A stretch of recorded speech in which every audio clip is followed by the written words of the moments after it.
কম উপকরণ দিয়ে বাসায় যদি পারফেক্ট মালাই পুডিং রেসিপি তৈরি করা যায় তাহলে আর দেরি কিসের। চলেন রেসিপিটা দেখে নিই। আসসালামু আলাইকুম, welcome back to my another video. আজকে তৈরি করব মালাই পুডিং।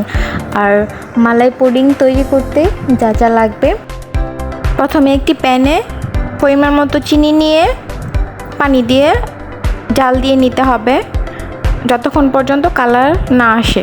যখন কালারটা চলে আসবে আগে থেকে ঘন করে লিকুইড দুধটা জাল দিয়ে দিতে হবে। দিয়ে দিব পাউডার দুধ, দিয়ে ভালোভাবে হ্যান্ড মিক্সার দিয়ে মিক্স করে দিতে হবে যাতে দানা না থাকে।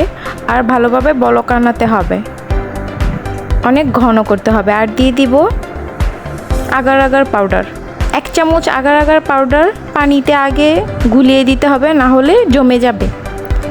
দিয়ে ভালোভাবে মিক্সড করে দিতে হবে। একটি মল্ট নিয়ে নিব বা টিফিন বাটি নিয়ে, দেখেন কতটা ঘন করে দুধটা জাল দেওয়া হয়েছে। দিয়ে ওপর দিয়ে পেস্তা বাদাম দিয়ে দিব, দিয়ে ফ্রিজে রেখে দিব 20 মিনিটের জন্য।